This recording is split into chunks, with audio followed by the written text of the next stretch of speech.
Je viens vous parler du trafic d'enfants pauvres. Oui? Comme ça? Ah, comme ça, voilà. C'est bon. On reprend. Je viens vous parler du trafic d'enfants pauvres, qui est un phénomène qui a un précédent historique que j'ai particulièrement bien étudié. Et c'est pour étudier ce problème que j'ai repris des études d'histoire à un âge plus que canonique, puisque canonique, je crois que c'est 40 ans, et que j'ai repris mes études d'histoire à 51 ans. J'en ai à présent 72, ça fait donc bientôt. Ça fait plus de 20 ans maintenant que je fais de l'histoire. Oui, vous m'entendez bien là? Un peu plus fort. Alors, s'il y a de l'écho, je n'y peux rien. Vas-y voir. Là, comme ça? Non, il y a toujours de l'écho. Bien en face, peut-être. Alors, je vais faire un gros bisou au micro. Je vais mettre un gros bisou avec du rouge à lèvres. Est-ce que là, ça va? Et là, là, c'est mieux. Il n'y a pas d'écho. Mais ça résonne moins, mais vous m'entendez du coup? Très bien. Bon, je vais essayer de parler plus fort. Au milieu du XVIIe siècle, c'est-à-dire les années 1600, la France était ravagée par la guerre civile et elle voyait ses villes envahies par des mendiants et des miséreux qui fuyaient les campagnes pour s'installer au cœur des villes. Alors on imagine que quand il y a la misère, c'est dans les villes alors que les campagnes sont pourvues, c'est juste l'inverse. Les villes étant toujours approvisionnées, quand il y a des malheurs à la campagne, les gens suivent les convois de grains qui vont alimenter les villes et se retrouvent au cœur des villes. Donc ça a créé... la guerre civile, c'était la fronde, ça a créé des hordes de miséreux qui ont envahi les cœurs des villes et ça a été un véritable problème un véritable problème public, un problème de police absolument indispensable à régler. Et tous ces mendiants et ces miséreux posaient plusieurs problèmes d'ordre public, dont l'un consistant à considérer que parmi tous ces mendiants, il y en avait qui faisaient la comédie. C'est-à-dire que un mendiant, c'est quelqu'un qui va exciter la pitié, et pour exciter la pitié, il n'y a qu'à faire semblant. Donc, vous aviez effectivement des margoulins qui abusaient et se faisaient un métier de feindre la misère. On appelait leurs antres au cœur de Paris notamment les cours des miracles. Alors pourquoi disons cours des miracles? Parce que ils se retrouvaient au cœur de blocs d'immeubles en carré, vous voyez. Donc une fois que vous passiez la porte de cette cour, les éclopés, les aveugles, ceux qui avaient tout un tas de misère, ils faisaient sauter les béquilles et ils trottaient comme des lapins. C'est pour ça qu'on appelait ça des miracles. Donc vous aviez effectivement une faune de faux mendiants qui abusaient de la charité publique et ils étaient tellement organisés, ils étaient tellement forts, tellement puissants qu'ils ont véritablement posé un problème de police. Et d'ailleurs, c'est la police qui a réglé le problème. Alors je vous le dis en 2 mots comment ça s'est fait. Quand le lieutenant général de police a décidé de fermer la cour des miracles, il l'a encerclé par des archers, il a dit le dernier sorti sera pendu. Ça a été vite fait. Ça a été très très vite fait. Je ne sais pas s'ils ont pendu le dernier, mais enfin ils sont tous sortis et on a fermé la cour des miracles comme ça. Pourquoi je vous raconte ça? Parce que il est facile, et ça s'est vérifié, de prétendre que tous les mendiants sont des gens qui exagèrent, sont des menteurs, sont des margoulins. Alors, il est bien évident que ce n'est pas le cas. La misère au mi-temps du siècle était absolument réelle et atroce. 4 ans de guerre civile, 4 ans de fronde, ça avait vraiment causé une misère absolument abominable. Et les associations, les sociétés qui faisaient œuvre de charité habituellement étaient débordées. Les associations, les institutions charitables savaient faire pour un mendiant, 2 mendiants, 10 mendiants, pas pour 150, pas pour 1000, pas pour 2000. Vous voyez ce que je veux dire? Donc il y a eu un véritable problème qui a nécessité de prendre des mesures absolument drastiques pour le régler. Alors, on connaît le nom d'un saint homme qui s'y est attaché, il s'appelle Vincent de Paul. Il s'appelait Vincent de Paul, il s'est appelé Saint Vincent de Paul 100 ans plus tard. Mais à l'époque, Vincent de Paul est simplement un prêtre qui prêche la charité efficace. On vient le voir en disant « Mon père, qu'est-ce qu'on peut faire pour aider tous ces miséreux ?» Réponse « Qu'est-ce que vous savez faire? Qu'est-ce que vous pouvez faire? Que chacun fasse à la mesure de ses moyens, de sa bonne volonté, mais surtout de ses moyens, et tout ira mieux. » Donc, la charité efficace de Vincent de Paul, c'est « Faites tout le bien possible, faites tout ce qui est en votre pouvoir. » Maintenant, alors il avait ce qu'on disait, ce qu'on appelle la piété en acte. Il y a un jour une dame qui vient le voir en disant: mon père, mais vous me demandez d'aller ici, vous me demandez d'aller là, je n'ai même plus le temps d'aller à la messe, je n'ai même plus le temps de faire mes prières. Et la réponse de M. Vincent est absolument magnifique. Il disait: quand vous quittez l'oraison pour soigner un malade, vous quittez Dieu pour Dieu. Soigner un malade, c'est faire oraison. Et la bonté, la piété et la générosité de M. Vincent a été telle qu'il a traversé véritablement il a traversé les âges. Il est un personnage absolument incontesté. Même Voltaire, qui pourtant ne réussissait à dire que du mal des gens, lui, il a cherché, il n'a pas trouvé comment il pouvait dire du mal de M. Vincent. Alors, il y avait d'autres personnes, beaucoup moins saintes et beaucoup moins généreuses que M. Vincent, qui voulaient s'attacher au problème de la mendicité. Alors, c'était les membres d'une secte appelée la Compagnie du Saint-Sacrement. Ces gens étaient des laïcs, c'est-à-dire qu'il n'y avait pas de prêtres dans la Compagnie du Saint-Sacrement, majoritairement des hauts magistrats, ou des magistrats subalternes, mais des hauts magistrats, des grands bourgeois, des princes, des gens de pouvoir qui ont décidé de venir à bout de la mendicité en propageant le bien à leur manière. Alors, d'abord, ils prétendaient que pour faire le bien le mieux possible, il fallait se cacher. Donc, ils ont cultivé le secret. Donc, une société secrète qui veut absolument faire le bien, tout le bien possible.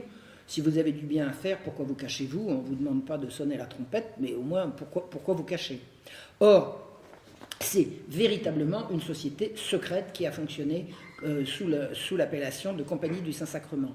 Ils ont voulu absolument régenter la vie publique sur le plan spirituel. Alors j'insiste, c'était des laïcs, ils n'avaient rien à voir avec la hiérarchie ecclésiastique, mais ils voulaient lutter contre les hérétiques, ils voulaient lutter contre les juifs, ils voulaient pourchasser les protestants, et ils voulaient pourchasser les filles de mauvaise vie, les mendiants, tous les gens qui ne marchaient pas droit. Les filles de mauvaise vie, on les attrape, on les fouette. À quel titre? Rien, comme ça.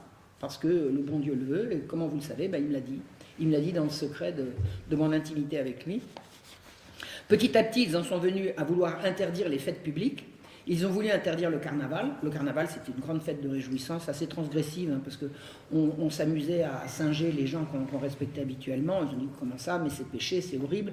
Interdisons le carnaval. Et bien évidemment, la population n'entendait pas de cette oreille. Interdire le carnaval si on n'a plus le droit de s'amuser. Et c'est comme ça que fonctionnaient ces gens.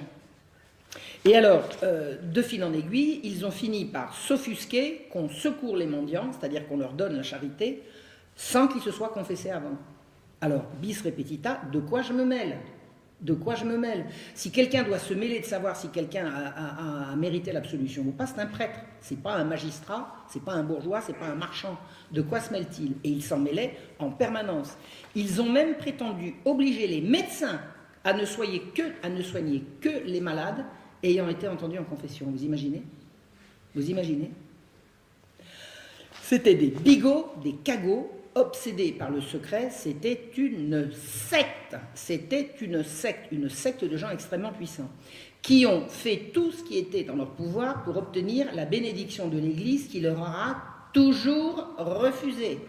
L'Église n'a pas cautionné, n'a pas béni les actions de la Compagnie du Saint-Sacrement. C'était non parce que non. Alors, il faut savoir que M. Vincent faisait partie de la secte. Alors, il faut absolument être précis sur le sujet.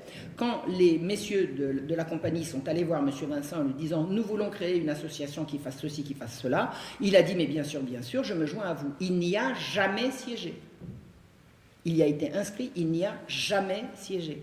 Jamais il n'a participé à aucune des actions de messieurs de la Compagnie du Saint-Sacrement.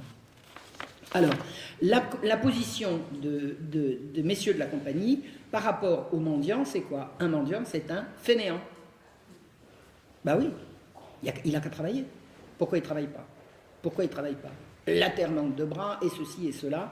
Un mendiant, c'est un fainéant, c'est-à-dire qu'un mendiant, c'est quelqu'un qui est coupable. Et on va extrapoler, salaud de pauvre. Les pauvres sont des salauds. Ils n'ont qu'à travailler. S'ils travaillaient, s'ils étaient comme il faut, ils ne seraient pas pauvres. Alors, ces messieurs de la Compagnie ont décidé de contribuer à venir à bout du phénomène dont je vous ai dit que c'était vraiment un phénomène d'ordre public. Ils ont décidé d'en venir à bout en mettant les pauvres au travail, en les enfermant et en les punissant. Le travail forcé, la prison et la maltraitance. Vraiment, le système qu'ils ont mis au point consistait à maltraiter les pauvres. Alors, ils se sont penchés, alors c'était bien avant la Fronde, hein, parce que le problème de la mendicité, c'est un problème récurrent à travers les siècles.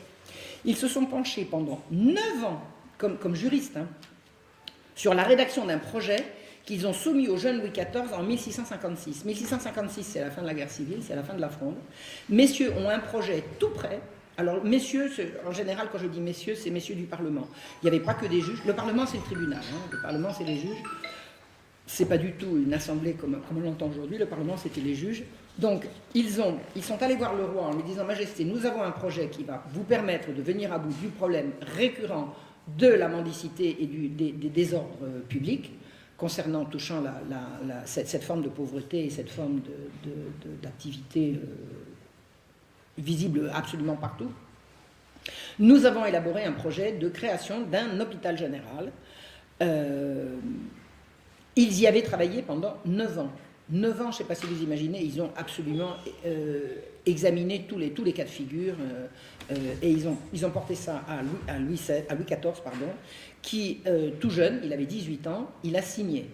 C'est ahurissant.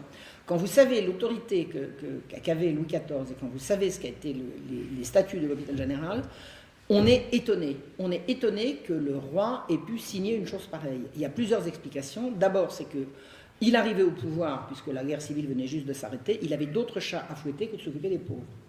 Et je vous assure que le travail ne manquait pas. D'autre part, il est évident qu'il ne les a pas vus venir. Il ne les a pas vus venir. Maintenant, je vais vous raconter ce qui s'est passé. L'institution qui va s'appeler l'hôpital général et qui va se charger des pauvres dans les villes est une institution qui fonctionne dans une totale opacité dans son fonctionnement. Il est impossible de savoir qui fait quoi si on n'y est pas, si on n'en fait pas partie. C'est absolument impossible. L'Église y est présente comme potiche. C'est-à-dire que l'archevêque de Paris est censé siéger au conseil d'administration, on ne l'invite jamais, il n'y vient pas. L'institution a des prêtres à qui on ne demande pas leur avis. Enfin, tout le fonctionnement de l'hôpital général se fait entre laïcs et donc, qui ont pour tutelle unique messieurs du Parlement. L'Église n'a aucune espèce d'influence dans le fonctionnement de l'hôpital général. C'est absolument, vous allez voir, quand le conflit va éclater, vous allez voir à quel point c'était grave. Et les juges, donc les juges du Parlement de Paris, ils sont absolument tout puissants. Même les comptes de l'hôpital général sont hors de portée de qui que ce soit. Personne ne sait combien l'hôpital gagne, combien il dépense, combien il a d'argent, combien il a de capital. C'est impossible à savoir. Les messieurs élisent eux-mêmes, enfin choisissent eux-mêmes un receveur qui ne leur rend des comptes qu'à eux-mêmes. Personne ne peut savoir ce qui se passe. Et c'est devenu une institution absolument énorme, qui gérait rien que sur Paris des milliers et des milliers de gens. Alors, la Compagnie du Saint-Sacrement, je vous ai expliqué, c'était une espèce d'État dans l'État. C'est-à-dire qu'il prenait des décisions en secret, et un roi absolu ne peut pas tolérer une société secrète sous son nez. Donc, sous la pression les judicieux conseils de son parrain Mazarin, Louis XIV a décidé de dissoudre la Compagnie du Saint-Sacrement. Or, la Compagnie du Saint-Sacrement tenait tous les postes à l'hôpital général, tous les postes à responsabilité, de directeur, de gérant, enfin tous les postes importants étaient tenus par les membres de la Compagnie du Saint-Sacrement. À partir du moment où la Compagnie est dissoute, qui va diriger l'hôpital? Eh bien, ça ne va pas être mieux, ça va être pire. Les magistrats dévots de la Compagnie ont été remplacés par des magistrats jansénistes. Alors, je ne sais pas si vous avez entendu parler de ce que c'est que le jansénisme. C'est une dérive catholique qui est une espèce de protestantisme de l'intérieur. C'est-à-dire que ce que dit le protestantisme, c'est « nous n'avons pas besoin du pape », parce que c'est entre Dieu et nous. Je caricature, mais c'est pour vous permettre de comprendre de quoi il retourne. Les jansénistes, ils disent « nous avons besoin du pape, mais le pape se trompe ». On va lui expliquer. C'est-à-dire qu'en fait, c'est une opposition à l'intérieur de l'Église. Ils n'ont pas fait schisme, alors que les protestants ont été schismatiques. Les protestants ont dit « nous ne voulons plus du tout obéir à l'autorité du pape », alors que les jansénistes vont dire « nous voulons absolument obéir au pape, mais une fois qu'il aura compris que c'est lui qui se trompe et c'est nous qui avons raison ». Alors, les magistrats jansénistes qui remplacent la Compagnie du Saint-Sacrement à la tête de l'hôpital général, c'est les mêmes en pire. Ils sont cruels, inhumains, rétifs à toute autorité, qu'elle vienne du roi ou qu'elle vienne du pape. Ces gens sont absolument d'une cruauté indicible. Toute solution à tout problème qui a lieu dans l'hôpital général sera toujours au détriment des pauvres, au détriment des plus faibles, et avec la dernière cruauté possible. Je ne veux pas vous en faire le catalogue, c'est insoutenable. Ces gens ont cautionné pendant la Régence, alors la Régence c'est entre 1710 et 1723. Le roi meurt en 1710, entre 1710 et 1723, c'est son neveu, Philippe d'Orléans, qui va assurer la Régence. Les magistrats jansénistes du Parlement de Paris pendant la Régence vont cautionner des exhibitions sadomasochistes qui vont faire passer pour des miracles. C'est d'une lubricité, c'est absolument insensé. Vous aviez un cimetière qui s'appelle le cimetière de Saint-Médard. Saint-Médard, c'est une paroisse du sud de Paris. Dans le cimetière, vous aviez des gens qui venaient et qui disaient, qui se penchaient, qui se couchaient sur la tombe d'un dévot laïque qui était mort là, qui était enterré là, et qui était pris de convulsions, de soubresauts, et de convulsions en soubresauts, il se mettait à pousser des hurlements, on se mettait à lancer les jambes en l'air, on se dépoitraillait, on montrait ses fesses, enfin je ne sais pas si vous imaginez, le public du quartier venait regarder ça, c'était devenu une distraction, c'était rigoureusement indécent, ça n'avait rien à voir avec des miracles, ça l'Église était là pour le dire, et messieurs du Parlement ont cautionné ces spectacles qu'on appelait les convulsionnaires de Saint-Médard, qui ont tourné à des séances de sadomasochisme abominables.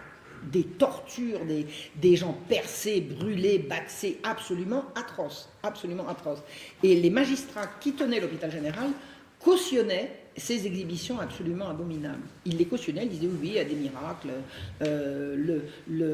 l'archevêque de Paris n'y connaît rien, c'est nous qui savons qu'il y a des miracles. Donc au début c'était du mauvais goût, puis après c'est passé vraiment à de l'abomination. Et une fois que l'autorité royale a réussi à interdire ces horreurs dans le cimetière, eh bien elles ont continué, et jusqu'à la Révolution, dans l'intimité des maisons. C'est-à-dire qu'en fait, ces gens participaient à des séances de torture dans des lieux fermés.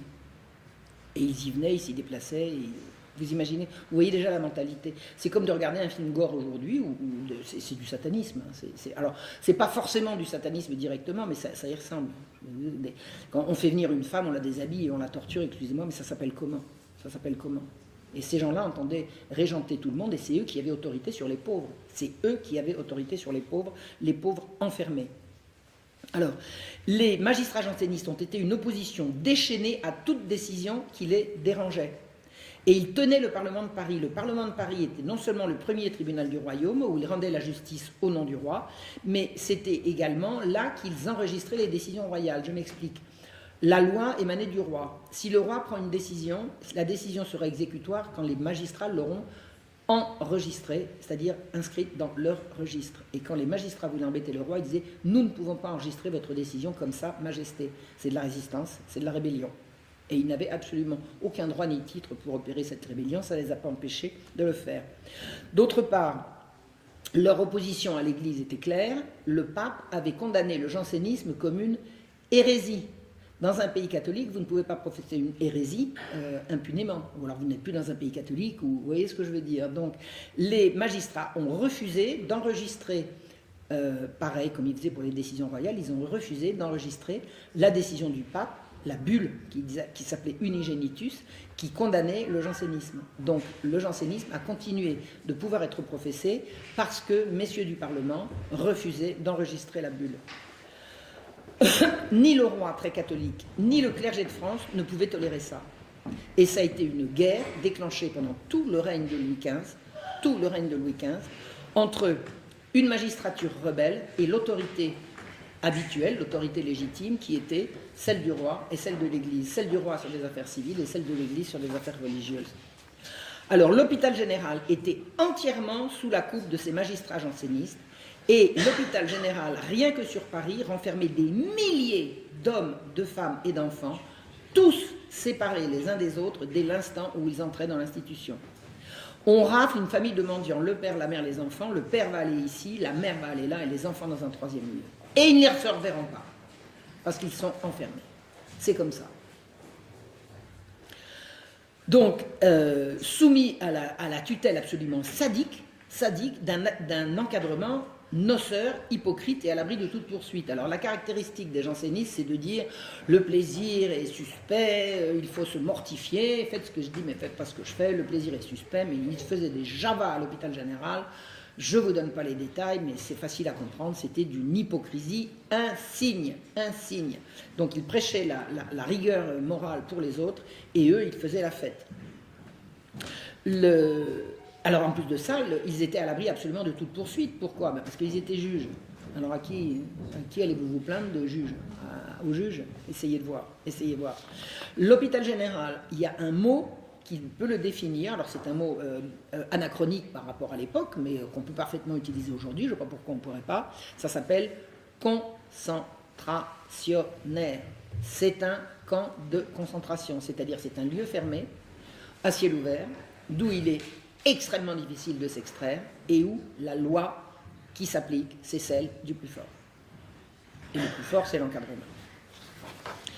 Nous sommes maintenant... Alors, il n'y avait aucun moyen d'échapper. Alors, il faut comprendre une chose, c'est que quand vous étiez pauvre, que vous aviez perdu votre outil de travail, pour quelque raison que ce soit, je veux dire, ça peut être une catastrophe climatique, une guerre, la guerre civile, enfin, quelle que soit la raison, vous étiez obligé de vous laisser enfermer. C'était obligatoire. Et il était interdit de faire la charité. À partir du moment où l'hôpital général a été créé, l'idée selon laquelle chacun pouvait continuer de faire la charité, c'était aboli. Vous voulez être charitable, donnez à l'hôpital général qui, lui, s'occupera de donner aux pauvres. Donc, c'était un délit de donner de l'argent à un mendiant. Si des archives, vous voyez un miséreux, une miséreuse, vous lui donnez une piécette, si à la maréchaussée est là, vous êtes bon. Vous n'avez plus le droit d'aider les pauvres. Vous voulez les aider, donnez à l'hôpital général. Et croyez-moi, à l'hôpital général, votre argent sera très, très, très bien employé. Pas forcément pour les pauvres, comme vous avez compris. Donc, nous sommes au milieu du XVIIIe siècle, à présent, les années 1800, au milieu du règne de Louis XV. Alors, vous savez comment on reconnaît le règne de Louis XV? C'est très, très simple. Sur toutes les images que vous allez voir, ils ont un chapeau triangulaire. Le petit triangle sur la tête, c'est le règne de Louis XV. C'est comme ça qu'on les reconnaît. Louis XIV, c'est les grandes perruques, et Louis XV, c'est le petit chapeau triangulaire. Le petit chapeau à 3 pointes. Alors, les plaintes sur les exactions à l'hôpital général pleuvent en permanence sur le bureau du conseil. Il ne se passe pas une semaine sans que des plaintes arrivent sur détournement de fonds, violence, exactions. Enfin, il y a sans arrêt des plaintes. Des plaintes sur la maltraitance, des plaintes sur la cruauté, des plaintes sur les détournements de fonds. L'argent entre à flot à l'hôpital général et ils n'en ont jamais assez. Ils passent leur temps à crier misère, majesté, il nous faut des sous, il nous faut des sous. Qu'est-ce que vous avez fait des sous précédents? Ah, ben on a aidé les pauvres, hein, ça coûte. Comme personne ne pouvait aller regarder ce qui s'y passait, il était impossible de vérifier ce que c'était devenu.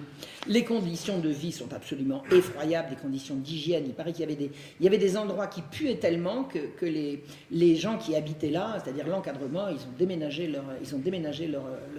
leur dortoir pour aller plus loin, plutôt que d'assainir. Hein. Ça pue, on ne va pas assainir, non, on va juste déménager ceux que ça dérange, ceux qui ont les narines ennuyées par l'odeur. Alors, les plaintes pleuvent sans arrêt, mais elles aboutissent tous sur le bureau des coupables. Vous voulez vous plaindre, vous allez vous plaindre à la justice, mais c'est la justice qui gère le truc. Comment faites-vous? Ça tourne en rond. Comment pouvez-vous demander au juge administrateur de l'hôpital général de juger les administrateurs de l'hôpital général? C'est impossible. Or, il va y avoir, à la fin des années 1740, un conflit insensé qui va éclater à Bicêtre. Alors, Bicêtre, c'est quoi? Bicêtre, c'est une banlieue du sud de Paris, qui s'appelle aujourd'hui le Kremlin-Bicêtre. C'est une banlieue du sud de Paris où se trouve l'hôpital général qui renferme, on dit renfermé, on ne dit pas enfermé, on dit renfermé, les hommes et les adolescents. Alors, il y a plusieurs milliers d'hommes et d'adolescents qui sont à Bicêtre, et vous avez un conflit qui éclate et dont on n'arrive pas à venir à bout entre des laïcs jansénistes qui viennent de Paris pour aider les pauvres et contribuer à faire fonctionner l'hôpital général, et les prêtres de la maison. Les prêtres de la maison, ils obéissent à leur hiérarchie, c'est-à-dire à leur archevêque. Et à un moment donné, le conflit devient tel qu'ils en viennent aux mains. Ils s'envoient des coups de pincette, c'est-à-dire ils en viennent aux mains. Les prêtres en soutane, avec les dévots laïcs, s'attrapent par le chignon, s'envoient des coups. Vous imaginez le scandale. Alors, Quel est l'objet de la dispute? Ils se disputent l'éducation des enfants de cœur. Voilà, il y a des enfants de chœur, parce que c'est une institution où il y a une église, il y a des prêtres, donc il y a des enfants de chœur, il y a des messes, donc voilà. Et les enfants de chœur, les prêtres et les dévots laïcs se disputent l'éducation des enfants de chœur. La surveillance, disons, des enfants de chœur. Les pieux laïcs prétendent que les prêtres qui s'occupent des enfants de chœur sont beaucoup trop laxistes avec eux. Ils leur passent n'importe quoi, ils ne sont pas assez sévères. Vous savez, quand les gosses vont en confession, on les absout tout de suite, alors que nous on ferait beaucoup mieux. C'est toujours la même rengaine, si vous voulez. Le reproche de ces gens-là vis-à-vis de l'Église, c'est que l'Église est trop gentille, elle n'est pas assez sévère. Ça sera les mêmes reproches que les mêmes feront aux jésuites. Les jésuites sont trop coulants, ils sont laxistes, ils ont une morale relâchée, comme on disait. Et ce que disent les dévots laïcs concernant les enfants de chœur, c'est on ne peut pas les laisser sous l'influence de ces prêtres, parce que ces prêtres sont beaucoup trop laxistes. Ils n'imposent pas la discipline qu'il faut, ils leur passent tout et n'importe quoi. Les enfants, on voit bien, ils circulent dans la journée sans surveillance. Il faut absolument venir à bout de ça. Donc, de l'instant où ils en sont venus à se mettre sur la figure, le scandale enfle et éclate, et le roi exaspéré, il dit maintenant j'en ai assez de ce qui se passe. Alors, ils sont allés voir, il y a une délégation qui est allée voir l'archevêque, mais l'archevêque il était en bout de course. Il était mourant, il n'avait plus d'énergie. Bon. On a dit bon, l'archevêque va mourir, on va en prendre un autre. Le roi a dit je sais qui je vais mettre à la place. Il a choisi de nommer, alors c'est le roi qui nomme, mais c'est quand même le pape qui sacre. Hein. C'est pas vraiment, c'est le partage des prérogatives entre le roi et la papauté pour nommer un archevêque. Donc le roi a choisi Monseigneur Christophe de Beaumont pour le mettre à la tête de l'hôpital, le mettre à l'archevêché de Paris, où il lui demande d'aller siéger à l'hôpital. Alors, ce que je vous ai expliqué, c'est que statutairement, oui, il faut que j'arrête. Tu vas peut-être prendre ce micro-là pour vérifier si c'est plus fort pour le fond. Vous entendez mal au fond? Regarde voir si ça marche. Là, c'est bon? Non, il faut peut-être le brancher. Là, voilà. C'est mieux?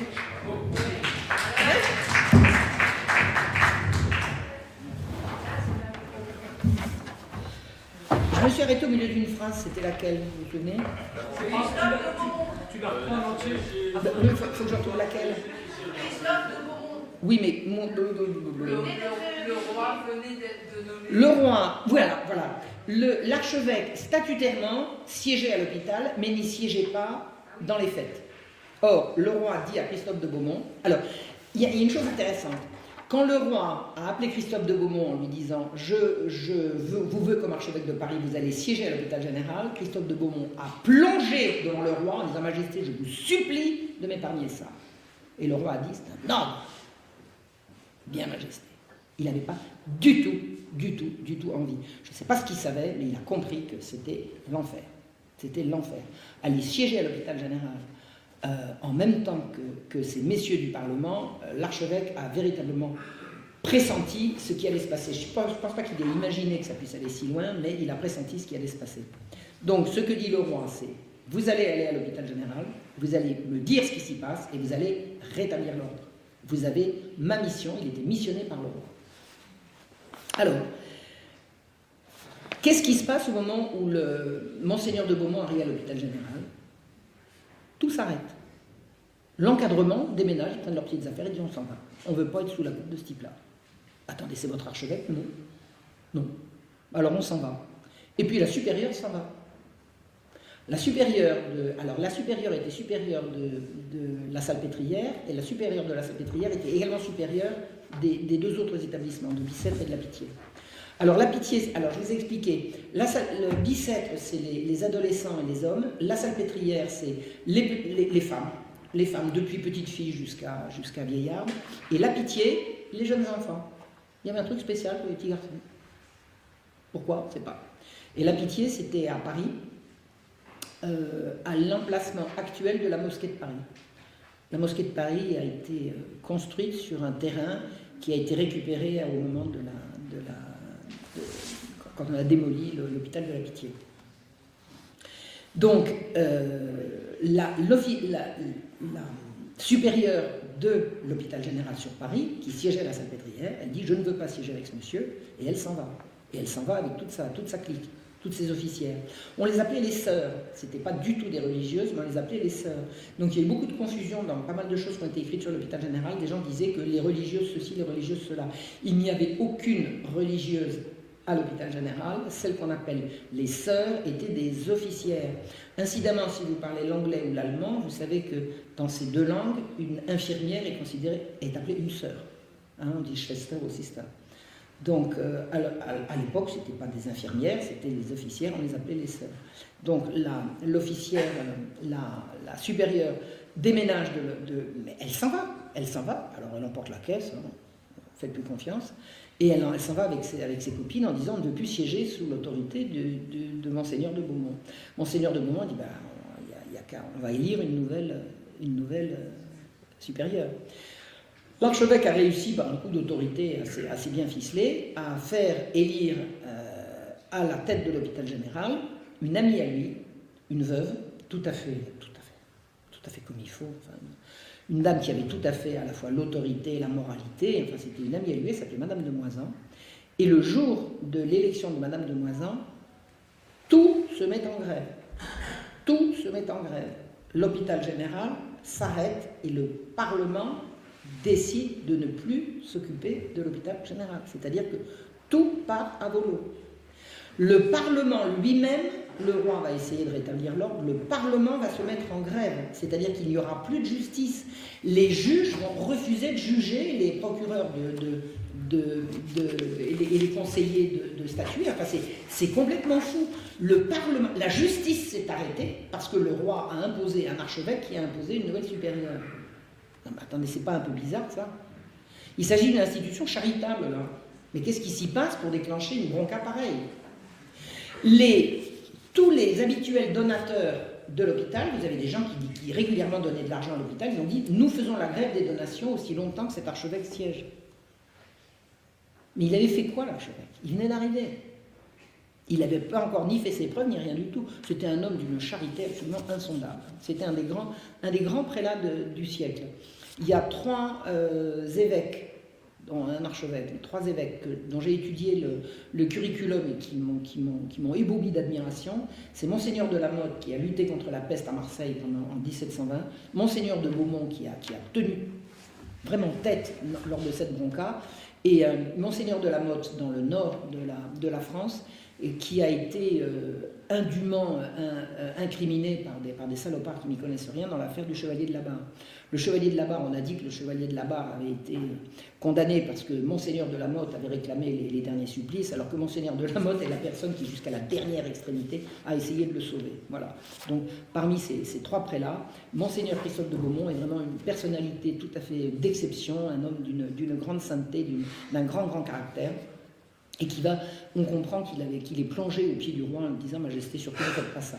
Alors, le conflit va durer des années. Pendant près de 10 ans, le roi ne va pas réussir à obtenir de savoir ce qui se passe à l'hôpital général et de faire fonctionner l'hôpital comme il devrait fonctionner. Je ne vous en donne pas le détail parce que là, il y a de quoi tenir 2 heures sur une seule conférence. Sachez qu'au bout de 10 ans, le roi, qui avait réussi à rétablir l'ordre, a renoncé à tout et a rendu toutes leurs prérogatives à messieurs du Parlement. Et il a exilé l'archevêque au sud de la France. L'archevêque, pendant le conflit, a été par 2 fois mis en état d'arrestation par les juges. Les juges ont envoyé un mandat d'amener pour aller se saisir de l'archevêque. C'est le roi qui lui a sauvé, il l'a mise en le mettant à l'abri. Et à la fin du conflit, quand l'hôpital général est revenu sous la tutelle exclusive de messieurs du Parlement, alors Madame de Moisan est restée en place parce qu'elle ne dérangeait pas, le roi a envoyé Monseigneur de Beaumont à l'autre bout de la France à titre punitif, parce que Monseigneur de Beaumont avait résisté aux prétentions des magistrats. Alors, un aspect des prétentions des magistrats concernant l'hôpital général, les magistrats prétendaient que les affaires religieuses à l'intérieur de l'hôpital les regardaient eux. Et pour Monseigneur de Beaumont, comme pour tous les catholiques de l'époque, les affaires de l'Église regardent l'Église, les affaires de religion regardent les prêtres, et les juges laïcs n'ont rien à y voir. Ça n'est pas à eux de dire qui doit se confesser, qui doit... Ce n'est pas eux. Donc c'est une ingérence perpétuelle pendant tout le conflit, il y a une ingérence perpétuelle des juges laïcs dans les affaires de religion. Donc le roi a fini par dire à Monseigneur de Beaumont, vous ne pouvez pas être un petit peu souple, et Monseigneur de Beaumont lui a dit, non, Majesté, avec ma conscience, je n'ai absolument que de la rigueur. Il est impossible pour moi. Donc il l'a envoyé à l'autre bout de la France. Eh bien, pendant que Monseigneur de Beaumont siégeait au bout de la France, qu'est-ce qui pouvait bien se passer à l'hôpital général? Il n'y avait plus personne pour regarder. Et puis personne pour regarder, mais il se passait quoi? Il se passait quoi exactement? Il se passait quoi? Qu'est-ce qui se passait qui justifie un tel mouvement qui interdise dans les faits d'y aller voir? Ben moi je suis allé voir. Je suis allé voir. Le scandale de l'hôpital avait commencé à Bicêtre, entre, vous vous souvenez, les pieux laïcs et les prêtres à propos des enfants de cœur. Eh bien figurez-vous, alors j'ai essoré toutes les archives, j'ai rien trouvé, mais un jour je reçois un coup de fil de la bibliothèque d'Auxerre. Marion, venez voir, on est en train de préparer l'année restive de la Bretonne, qui est un citoyen d'Auxerre.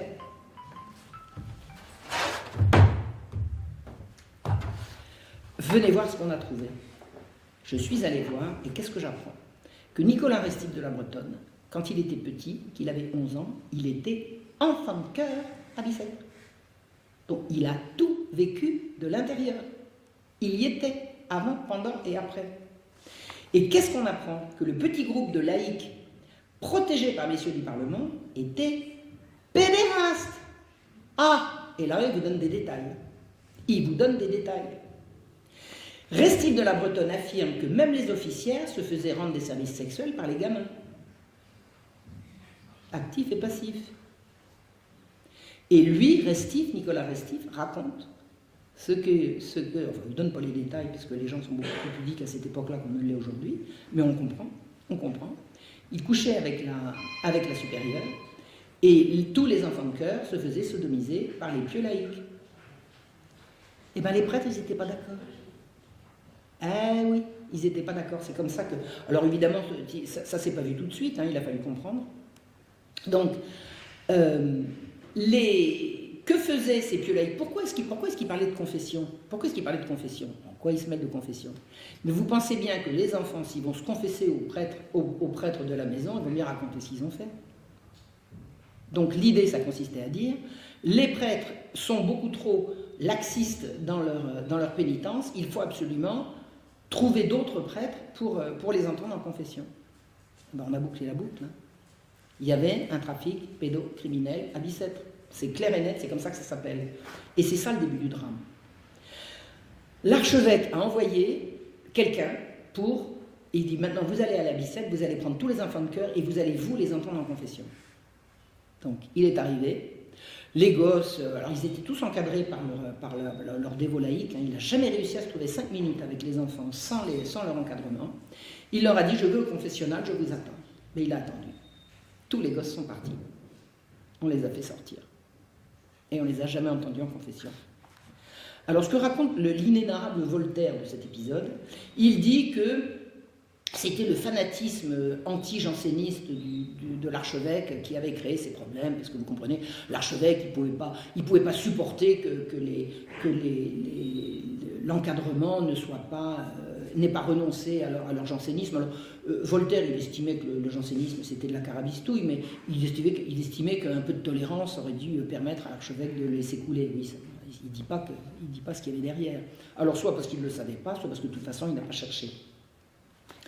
Incidemment, quand j'ai préparé mon diplôme à la fac, j'ai donné tous ces détails et on m'a fait retirer pour avoir mon diplôme tout ce qui touchait au jansénisme qui en disait du mal.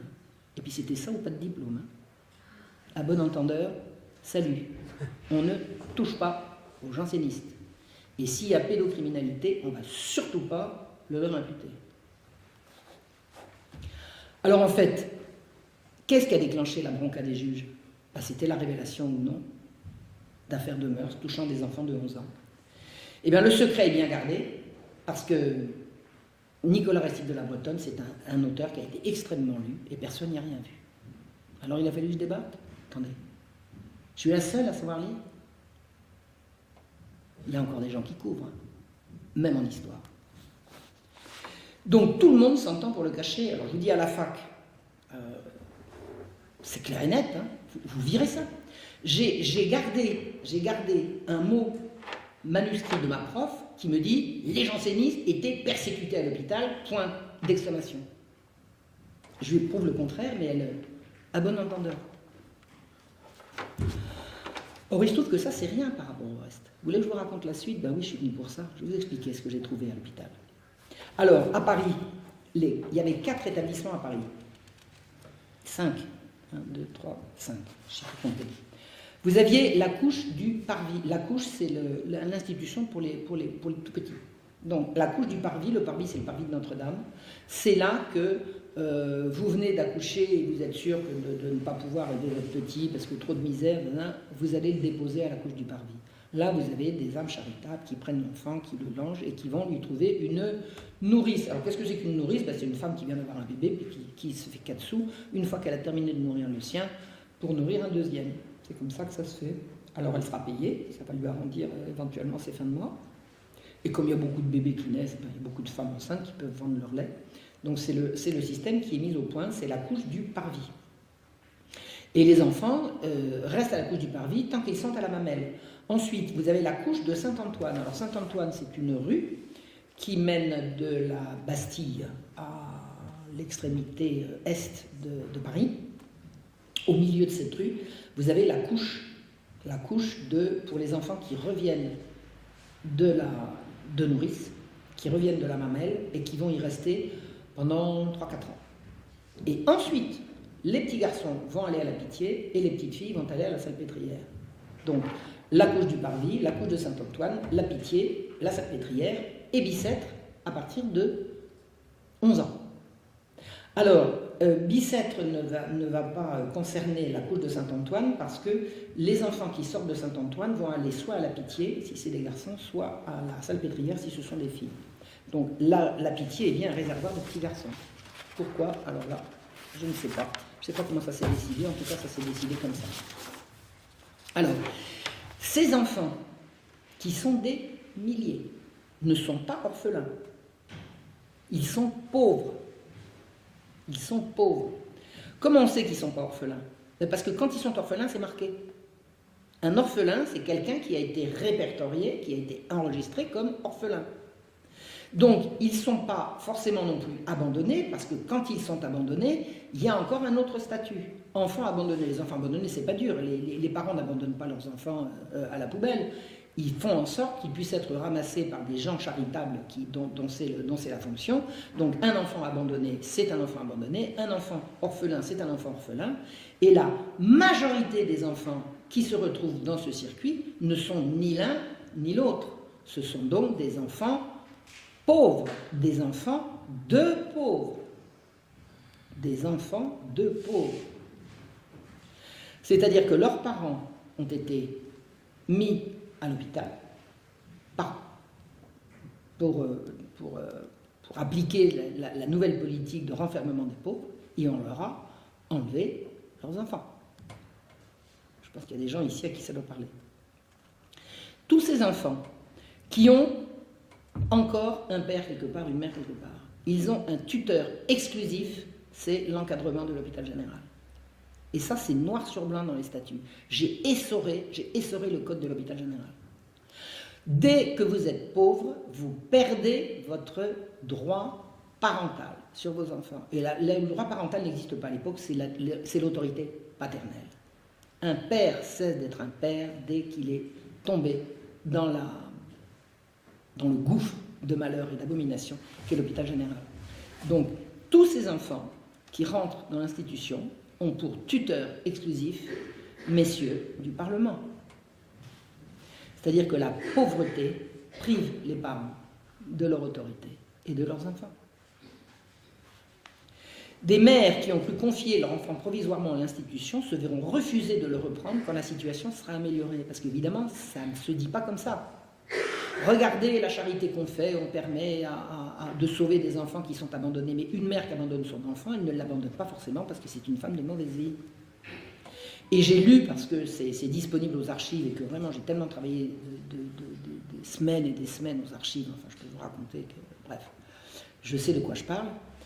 Les femmes ne soupçonnent pas quand elles posent leur enfant pour être confiée à l'hôpital général, elle ne soupçonne pas ce qui va se passer.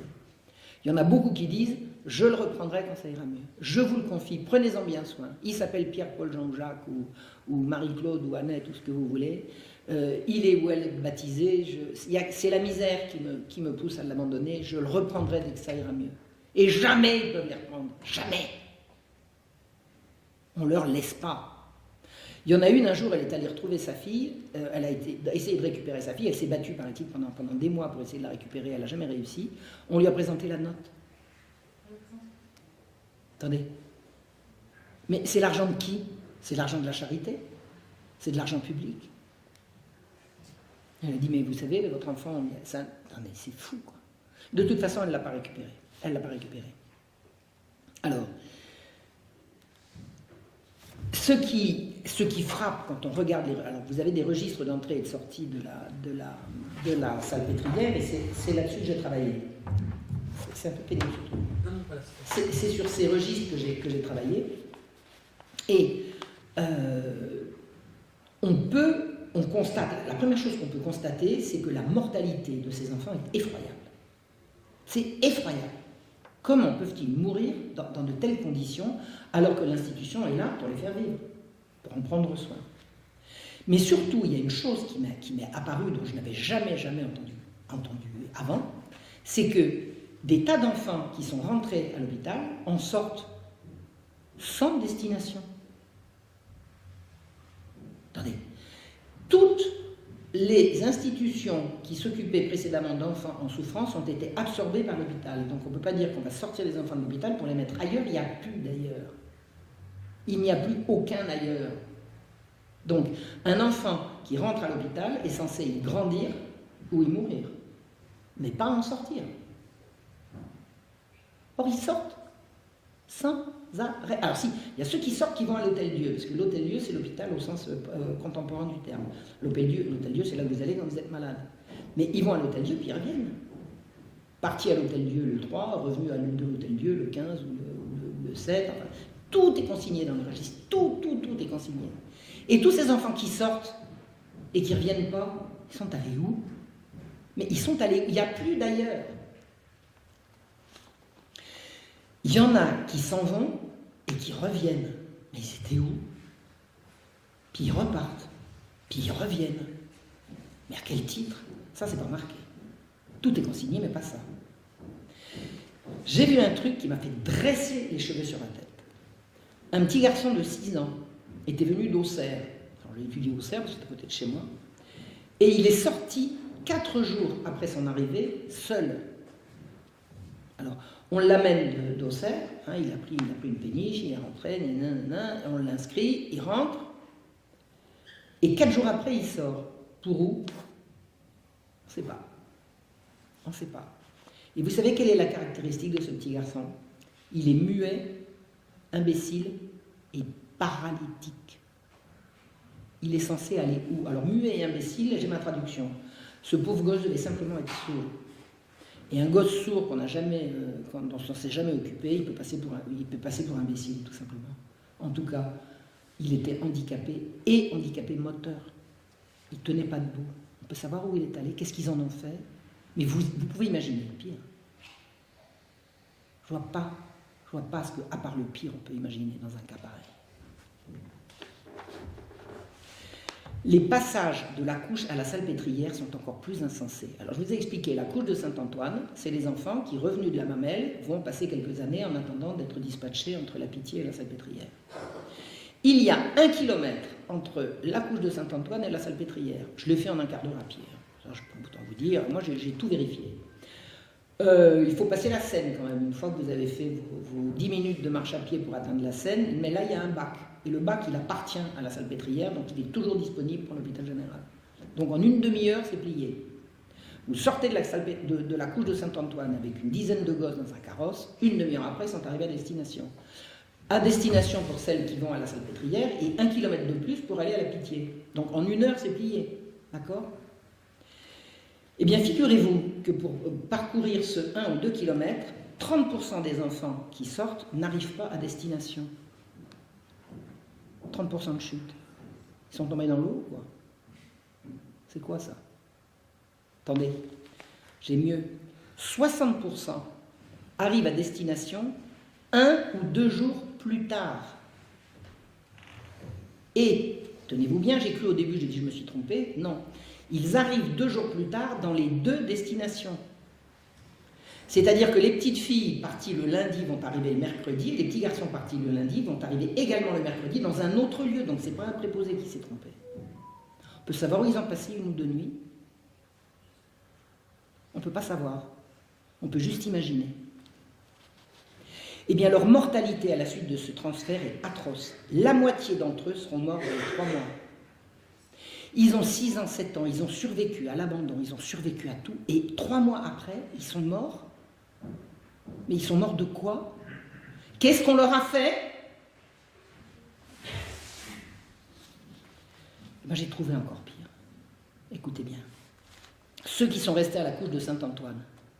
La couche de Saint-Antoine, vous revenez en sortant de nourrice. On vous attribue un numéro. C'est comme ça que tout est suivi. Ça, c'est Louis XIV qui avait voulu ça. Toute institution royale où vous entrez ou vous sortez, vous ne montrez pas de blanche à l'arrivée, pas de blanche à la sortie. Partout. Que vous soyez matelot, prisonnier, enfant de la couche, n'importe. Vous entrez, vous sortez, vous pointez à l'entrée, vous pointez à la sortie.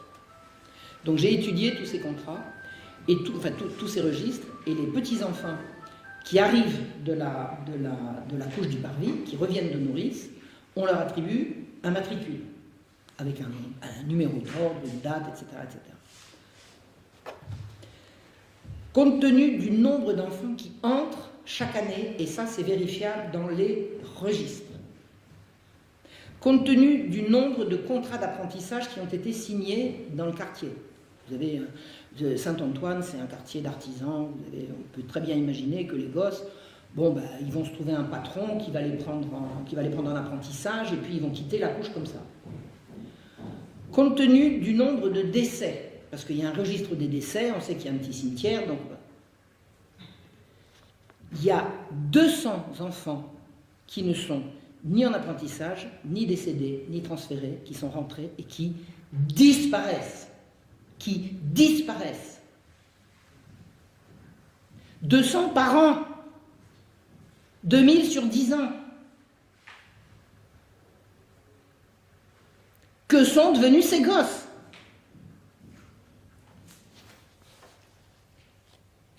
Autre chose, encore un mystère qui n'a attiré l'attention de personne. Je vais croire que je suis un zombie, moi, pourquoi je vois ces choses-là et que les autres ne les voient pas? Je vous assure, les archives, elles sont disponibles à tous les chercheurs. Hein. Il y a du monde aux archives de l'assistance publique, il n'y a pas que moi. Hein. Il y a des enfants qui sont envoyés de province à Paris. Alors là c'est complètement illogique. Parce que Paris envoie des enfants en province, on a compris, on va les mettre dans une ferme, il y aura toujours à manger, on est d'accord. Hein? Ben non, c'est dans l'autre sens. Auxerre a des registres d'où on voit des enfants sortir et envoyer à la Salpêtrière. Ah bon? Et j'ai regardé dans le registre de la Salpêtrière, effectivement, ils arrivent bien. Donc, ils sortent d'Auxerre, on les met sur un bateau, ils longent Lyon, ils arrivent jusqu'à la Seine, de la Seine, ils arrivent à Paris, pas besoin de passer par la ville, hein, le port d'arrivée de toutes ces péniches, c'est avant les contrôles parisiens. Donc, ils entrent à la Salpêtrière. 80% de ces enfants seront morts dans les 2 mois. On peut savoir de quoi. Et puis c'est récurrent, c'est pas une fois. J'ai travaillé sur 10 ans. C'est effroyable. Effroyable. Encore autre chose, j'ai trouvé une Thérèse Berniquet et une Marie Sauton, 2 jeunes mamans, qui sont rentrées avec leur enfant à la main, et qui sont ressortis 18 mois plus tard avec un bébé au sein. Une grossesse, c'est pas 18 mois. C'est-à-dire qu'elles se sont fait mettre enceinte dans le cadre de l'hôpital général. Qui leur a fait des enfants? C'est pas les officiels, c'est pas les prêtres, peut-être les juges dans leur appartement. Nous sommes au siècle des Lumières. Vous avez peut-être entendu comme moi que le siècle des Lumières, c'est également le siècle du libertinage. Et si c'était ça le libertinage du siècle? Est-ce que vous croyez qu'on peut dire que la salpêtrière a été un gigantesque lupanar pour magistrats pervers? Eh bien, moi, je crois. En tout cas, ça y ressemble. Les administrateurs exclusifs de ce cloaque étaient les plus ardents opposants à l'autorité du roi et à celle du pape. Ce sont des gens qui ont préparé la révolution, d'accord? Ils étaient d'abord jansénistes. Alors, ils étaient d'abord dévots de la Compagnie du Saint-Sacrement, ensuite jansénistes, et puis après francs-maçons. Eh oui. Ensuite, jansénistes et francs-maçons, c'était les deux. Ils sont ceux qui ont fait dépecer vivant le malheureux Damien. Damien, c'est un domestique d'une 40aine d'années qui s'en est pris au roi, pour des raisons, je vous expliquerai ça un autre jour si on a le temps, mais enfin bon, ça touchait encore aux mœurs, peu importe. Il a été mis à mort dans des conditions d'atrocité qui dépassent l'entendement. Et les juges qui ont décidé ça et qui ont refusé qu'on l'achète, c'est eux. C'est les mêmes. Ce sont les mêmes. Le siècle a le goût de l'atroce, de la transgression et de l'amoral. Un certain Boyer d'Argence, alors un homme des Lumières s'il en fut, ami de Voltaire et consorts, a écrit un livre qui s'appelle Thérèse philosophe, dans lequel il justifie de sodomiser des enfants, parce qu'il en a besoin, quand le désir l'aiguillonne et qu'il veut pouvoir travailler, s'il n'a pas un petit enfant ad hoc, comme il dit, pour lui servir de rôle de chambre, il n'arrive plus à travailler. Donc un homme de bien doit absolument avoir ça à disposition. Et il ajoute, sinon il risquera de s'en prendre aux enfants à ses enfants propres ou à ceux de ses amis. Alors si ce n'est pas ses enfants propres et ceux de ses amis, c'est quoi? Ben, les enfants des pauvres, ne cherchez pas, ils sont là pour ça. Il y a une historienne qui s'appelait, elle est morte la malheureuse, parce qu'elle est... Bon, ça a été un drame, enfin bref, une excellente historienne qui a fait un travail absolument étonnant sur la prostitution et la police des mœurs. Elle s'appelait Erika Marie Benabou. Alors je vous dis que l'histoire est atroce parce qu'elle avait terminé son travail de thèse et elle s'est défenestrée juste avant de la présenter. Donc ça a été un drame à Paris 7, je n'ai pas les tenants aboutissants, peut-être les nerfs, je ne sais pas. Elle a fait un travail absolument étonnant, elle a vraiment étudié toutes les données de la police des mœurs. Et elle dit que la mode au XVIIIe siècle, c'était la mode au tendron. On voulait des petits. La mode, c'était de dire « Ah là là, elle était drôlement mignonne, elle avait la petite fille ». Mais il était impossible dans le monde de la prostitution, parce que c'était extrêmement surveillé et on peut l'assurer avec certitude, il n'y a pas de doute là-dessus, aucune mère maquerelle, aucun bordel n'aurait vendu un pucelage. Jamais. Jamais, jamais, jamais, jamais. La mère maquerelle qui s'y risquerait se verrait, on la mettrait torse nu, on lui ferait traverser toute la ville à califourchon avec un chapeau de paille sur un âne, avec à recevoir la boue, les pierres. Enfin, c'est non. Personne ne va prendre ce risque. Personne ne va prendre ce risque. On ne vend pas de pucelage. D'autre part, et là excusez-moi, je vais être très cru, mais il y a certaines pratiques. Je dis le mot, bon, la sodomie ne se pratiquait pas, on n'obligeait pas les prostituées à l'accepter. Alors, s'il n'y a pas de tendron dans les bordels et qu'on n'oblige pas, faut que les amateurs trouvent autre chose, non? Allez, je vous laisse deviner. Maintenant, je vais vous raconter ce qui s'est passé en 1750 à Paris. Pendant 6 mois, entre 1749 et 1750, les exempts, c'était des agents de police, ont enlevé dans les rues des enfants sur le chemin de l'école, sur le chemin de l'atelier ou sur le chemin du catéchisme. Les gosses, ils reviennent, tagadi, tagada, je reviens de l'école, hop, les exempts passent, un carrosse s'arrête, trois hommes sautent, ils ceinturent le gosse, on le charge, et ensuite, où est le petit? Il est rentré de l'école. Ça s'est fait subrepticement au début, et puis de façon de plus en plus voyante, pendant 6 mois, au bout desquels des émeutes d'une violence inouïe ont secoué Paris. Vous ne pouvez pas vous imaginer ce que ça a été. Paris était en état de siège. C'est cette révolte que j'ai appelée la Marche Rouge. Alors ça, c'est un mot de moi. Pourquoi? Parce que le soulèvement des parents en Belgique à propos de l'affaire Dutroux a été appelé la Marche Blanche. Le soulèvement des parents parisiens en 1750, c'était une marche rouge, sanglante. Ils ont tué des enleveurs d'enfants. Ils en ont fait de la charpie. Ils ont même accroché des cadavres, mais accroché un cadavre, cloué sur la porte du lieutenant général de police qui était responsable. Ça a été un soulèvement inimaginable. J'en donne le détail dans mon livre La Marche Rouge. Un procès s'en est suivi. Et qui a jugé? Ben, messieurs du Parlement. Hein, on est bien d'accord, ce sont les juges. Ben, vous savez ce qu'ils ont trouvé, les messieurs du Parlement? Ils ont fait pendre 3 émeutiers qui avaient défendu leur petit frère ou leur fils. Et ils ont condamné les enleveurs à quelques livres d'amende. 1 livre, c'est 1 franc. Le hurlement de révolte qui a saisi la population, qui a entendu le verdict à la sortie du palais de justice, vous ne pouvez pas vous imaginer ce que ça a été. Comment? Et les juges avaient fait un délit pendant le procès de prétendre que les enleveurs d'enfants avaient reçu des ordres. Prétendre qu'ils avaient reçu des ordres était un délit. Vous savez ce qu'ils ont fait, les enleveurs d'enfants? Ils ont mis la main à la poche, ils ont dit « Tenez, c'est ça l'ordre, lisez bien, je l'ai reçu, je l'ai gardé. » Ils avaient tous des ordres écrits, et c'était un délit de le dire. Cette révolte des parents, que j'appelle la Marche Rouge, a été le plus violent soulèvement entre la Fronde et la Révolution. Et ça, c'était véritablement un soulèvement populaire. C'était un soulèvement populaire. C'était des artisans, c'était des femmes d'artisans, les femmes se sont beaucoup manifestées, mais pas uniquement. Ça a été également un soulèvement de domestiques. Les domestiques se sont distingués dans... Ça a été incroyable, incroyable. Le pouvoir a vacillé. Et le roi a dit, mais comment, qu'est-ce qu'il raconte? Qu'est-ce qu'il raconte? Il raconte qu'on me livre des enfants, mais c'est n'importe quoi. Enfin, le roi était outré. Il y a des gens qui disaient, le roi disait, on me traite de sardane à pâle, qu'est-ce que c'est que cette histoire? Moi, j'ai rien fait, alors là, je veux bien le croire. Là, pour le coup, je vais bien croire que tous ces ordres d'enlever les enfants, c'était pas passé par l'autorité du roi. C'était en dessous. C'était en dessous. Mais en tout cas, les ordres ont bel et bien été donnés et appliqués. Donc, la révolte a fait que ça s'est arrêté. Alors, ça s'est arrêté à Paris. Ça s'est continué plus loin en banlieue. Moi, je me suis demandé, qu'est-ce que c'est que ces enlèvements sur ordre? À quoi ça rime? À quoi ça rime? Pourquoi faire? Ils ont des enfants à l'hôpital. On voit bien qu'ils s'en servent. C'est quoi ça? Pourquoi?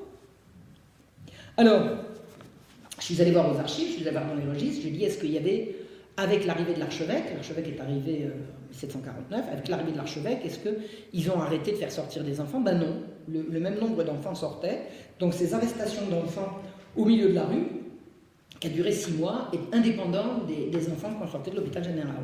Donc, pourquoi s'est-on mis à enlever des enfants comme ça? Pourquoi faire? Alors,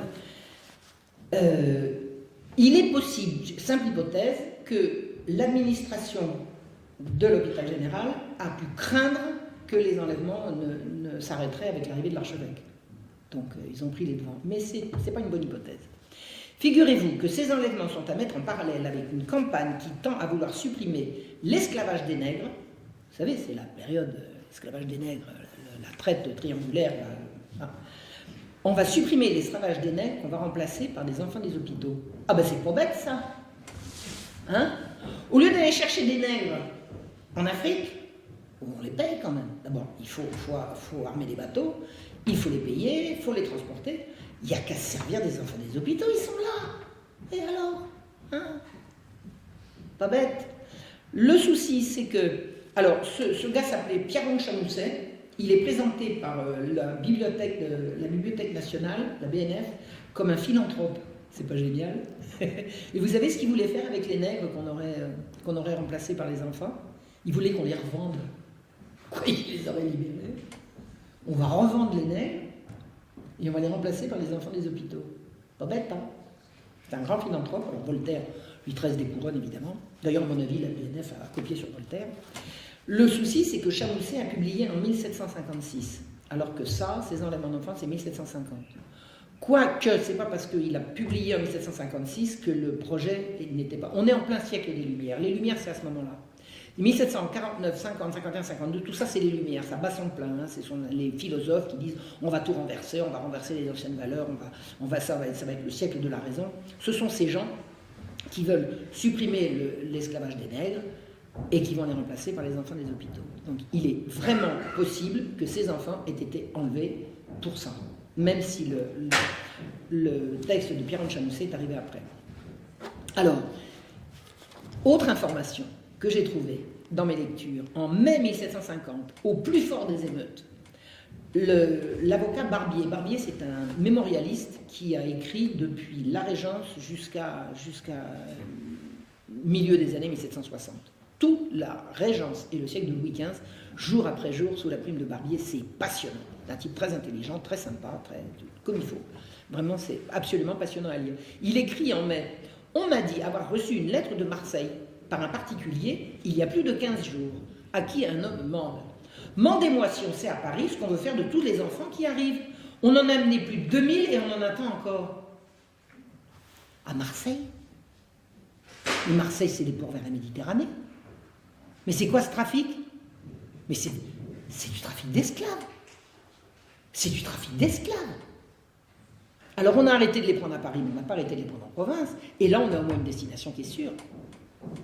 Marseille, Toulon, pour les trafiquants d'esclaves de Méditerranée. Et là, c'est bien des Français de chez nous. Hein. C'est pas des... Vous voyez ce que je veux dire? Alors, qui trafique des enfants en direction des ports de Méditerranée? Enfin, allez vous me dire, heureusement, la révolution va arriver, tout ça va s'arranger. Écoutez, alors vous allez me croire, parce que vous allez me croire. Moi, quand je faisais ces travaux-là, je n'avais pas encore ouvert les yeux sur la réalité de tout ça. J'étais en train, hein, mais j'étais persuadé, je me disais, vivement la révolution, que ça s'arrête. Alors, je peux vous raconter. En 1790, ça fait un an que c'est commencé, hein, le très franc-maçon, duc de la Rochefoucauld-Liancourt, Liancourt pour les intimes, hein, duc de la Rochefoucauld, c'est... On va faire plus court, on va dire Monsieur Liancourt, rend un rapport au comité de mendicité que l'Assemblée nationale a institué pour régler le problème de la mendicité. Ça fait 300 ans qu'on veut régler le problème de la mendicité et qu'on sort des nouveaux trucs. Donc la Révolution va faire comme les autres, ils vont faire un comité de mendicité pour régler le problème de la mendicité. Et Monsieur Liancourt va plancher. Alors, c'est qui ce Monsieur Liancourt? Il n'est pas que franc-maçon, il est ami de Diderot, de d'Alembert, de Condorcet, de toute la clique des Lumières. Il va dénoncer dans son rapport toutes les horreurs de l'hôpital que je vous ai décrites. Des milliers de malheureux vivent dans la crasse, la misère, l'oisiveté, la maladie, la cruauté, la brutalité d'un encadrement qui fait la noce sous leurs yeux et qui pille les ressources. Tout le constat fait par le duc de la Rochefoucauld, par Monsieur Liancourt, est absolument conforme à ce qu'on en sait par ailleurs. Hein. Donc c'est un tableau saisissant de réalisme. Sauf qu'il n'a rien vu que les enfants disparaissaient. Et ça, je vous dis, c'est quelqu'un qui veut lire un registre, il peut faire comme moi. Vous savez, c'est pas difficile. Vous prenez un registre, vous faites des fiches sur un tableur, vous voyez bien que les gens, il y en a qui sortent, vous voyez bien qu'il y en a qui ont une destination, d'autres qui n'en ont pas. Il suffit de faire le boulot. Bon, apparemment, je suis la seule à l'avoir fait. J'espère n'être que la première et que d'autres vont suivre et qui vont redécouvrir encore un tas de choses. Toujours est-il que M. Liancourt n'est pas allé regarder que des enfants disparaissaient. Donc apparemment, au moment où il écrivait, personne ne s'était encore jamais penché sur le problème. Mais alors, ce qui est intéressant dans le rapport de M. Liancourt, c'est qu'il faut qu'il trouve des responsabilités. Hein. Si tout ça marche si mal, c'est la faute à qui? Vous et moi, on a compris que c'est la faute des administrateurs. Ben lui, il a vu autre chose. Pas du tout. Pas du tout. Les administrateurs sont blancs comme neige. Ils sont dévoués, désintéressés, charitables, exemplaires. Il n'y a rien à leur reprocher. Donc, tout va mal. Et les exclusifs administrateurs de l'institution n'ont rien à y voir. Alors, il faut comprendre quoi? Il faut comprendre quoi? Eh bien, c'est ceux d'en dessous qui leur ont menti. C'est-à-dire que les administrateurs, ils ne sont pas dans l'hôpital, sauf quand ils viennent faire la javane. Ils viennent faire la javane, ils ne vont pas regarder ce qui se passe. Donc, ils donnent des ordres et ils reçoivent des informations de personnel subalterne. Eh bien, c'est la faute aux lampistes. C'est à ça que ça sert, un lampiste. Donc, il vous explique que tout va mal, que messieurs sont blancs comme neige, mais que c'est la faute aux lampistes. Mais attendez, ça ne suffit pas. Il y a une autre responsabilité qu'il faut absolument prendre en compte. C'est la faute de l'Église. Ben oui, voyons. Du moment qu'il y a des affaires de mœurs sordides et des abus, etc., c'est forcément qu'il y a des curés dans l'histoire. Vous savez, parce que je vous ai expliqué que ce n'est pas du tout le cas. Quand on a vu comment fonctionnait l'hôpital général, les prêtres de l'institution étaient là uniquement pour dire la messe, les sacrements, on ne les laissait même pas confesser les gens. Ils n'avaient aucune espèce d'autorité. Alors comment il fait Liancourt pour expliquer ça? Eh bien, il fait un historique de toute la lutte contre la pauvreté et la mendicité de tous les siècles qui l'ont précédé. Et il raconte tout sauf la création de l'hôpital général de 1656.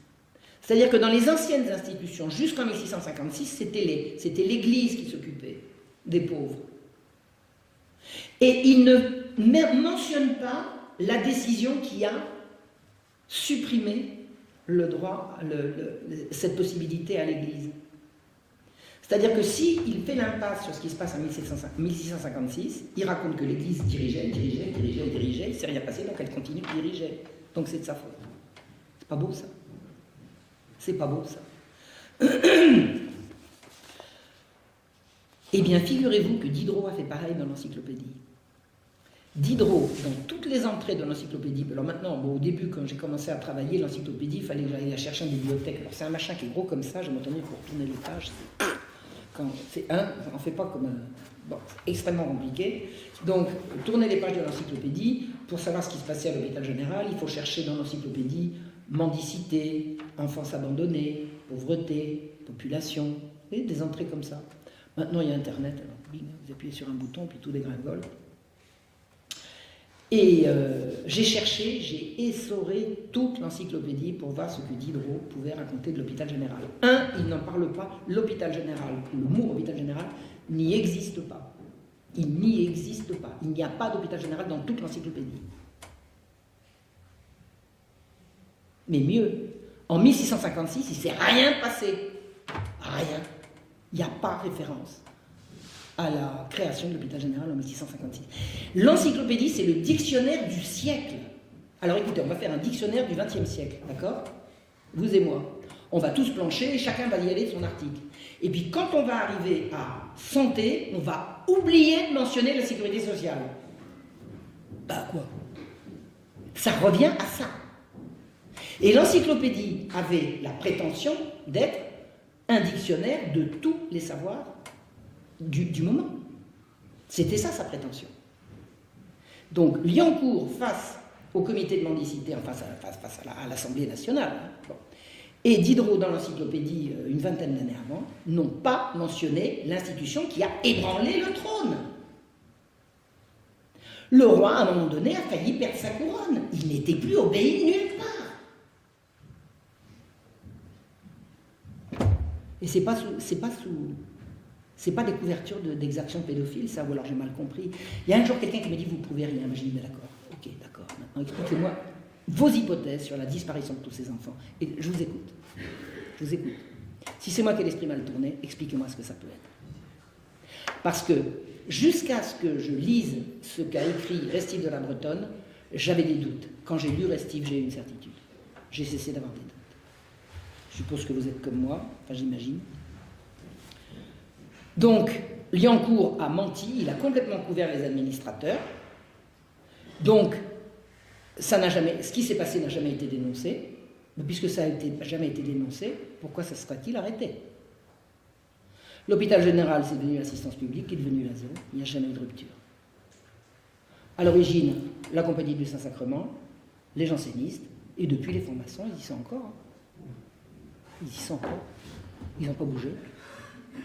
C'est les mêmes. On y est.